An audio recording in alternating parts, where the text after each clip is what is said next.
Magandang araw and welcome! So for today's video, ito nga po pala yung part 2 ng aking lawn mowing. Ayan. Ito po pala ay bumili kami ng mas malaki kasi nga kapag malaki, mahaba na yung grass, nahihirapan na po kami tanggalin katulad niyan kahit malaki na yung aming mower, nahihirapan na siya tanggalin. Ayan, akala ko madali lang kasi yung napapanood ko sa mga video ng iba is parang ang bilis-bilis lang siguro sa kanila.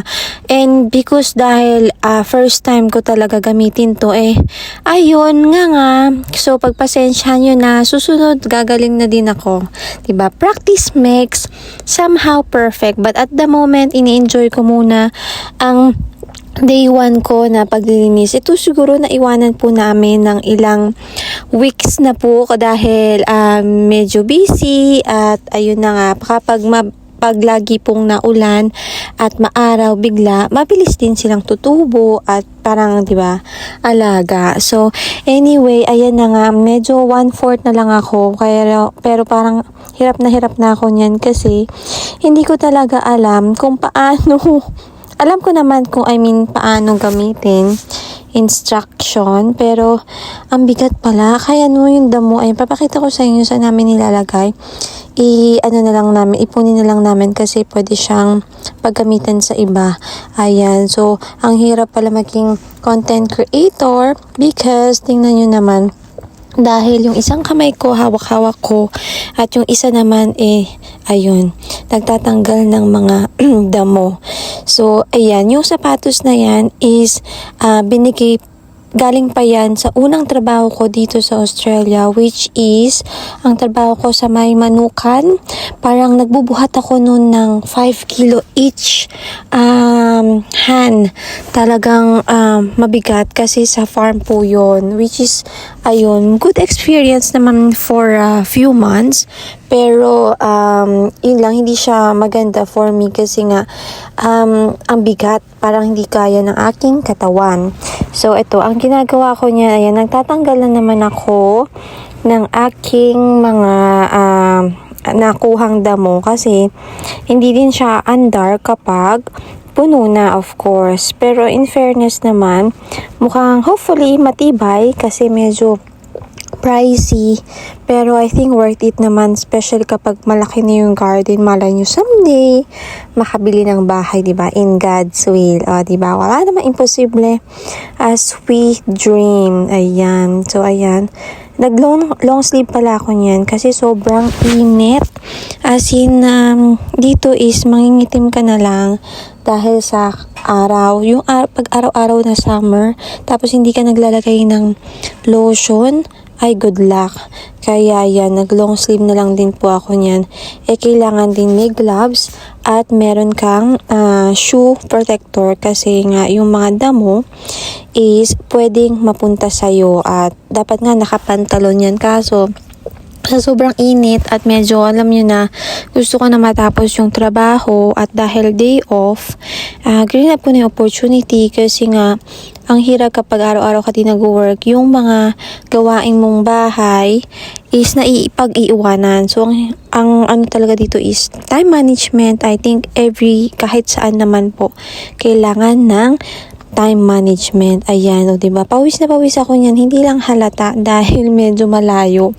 At dahil wala naman nag-video sa akin, so ini-steady ko na lang. Alam nyo na. So ito po yung buhay namin kapag day off. Ayan, ginagawa namin. Hindi po namin yung bahay. Nag-rent lang po kami ng bahay. Pero kasi pag nirent mo yung bahay, mostly dito, kasama na yung garden. So either magpapalinis ka mag-hire ka na maglilinis or ikaw. So, buong bahay yung aming nirent. So, kailangan din, kami din mag-aalaga. Kung ano yung nadatnan namin, ganun din siya. At usually, ang inspection dito every 3 months. Pero mag-aabiso naman sila kung kailan pupunta ang agent para tingnan yung bahay ng may-ari. So, commonly dito yung may agent para for safety purposes, para din po sa lahat ng tumitira, tsaka yung for the owner safety. Ayan, ang bigat-bigat niyan. Ewan ko lang kung ilang kilong aking nakuha niyan. So, ayan, hindi ko na matandaan kung ilang beses na akong balik-balik niyan. Pero, ayan, yung nasa gitna, onti na lang siya. Malapit na akong matapos, which is good, and hopefully may na-achieve ako for today. So, ayan, tapos meron din kaming sprinkler, bumili kaming sprinkler para hindi din nakakapagod sa grass. Ayan, naubusan na ako ng oxygen kakasalita kasi ba naman tuloy-tuloy.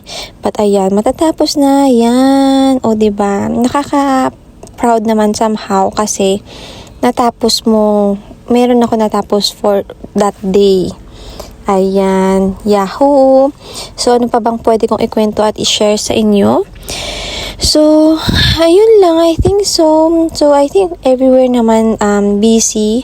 Alam niyo yung kahit nakakamiss sa ating Pilipinas kasi iba yung ambience, iba kahit nasa ibang bansa ka, kahit lakotsa ka ng lakotsa, kahit may work-life balance, iba pa din yung kasama mo yung pamilya mo, iba pa din yung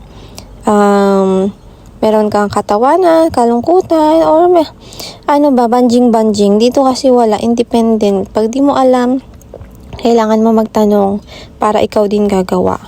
So, yun ang one of the homesick ng mga person. So, hindi ko lang sure sa iba. So, ito is based of my experience. Kaya sinishare ko sa inyo ang buhay ko dito sa Australia kasi akala nila madali pero hindi.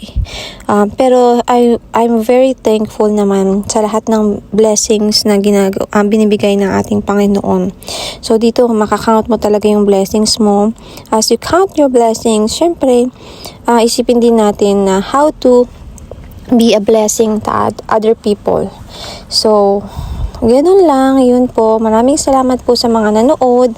At God bless po sa lahat. At hopefully, mag-like and share kayo or subscribe kasi tulong din po sa akin para ako yung nag-aaral internationally. Ang mahal ng tuition dito. So, wala pa akong monetization. So, wala lang. Hopefully, nagustuhan nyo naman. So, that's all for today. God bless everyone and have a good day.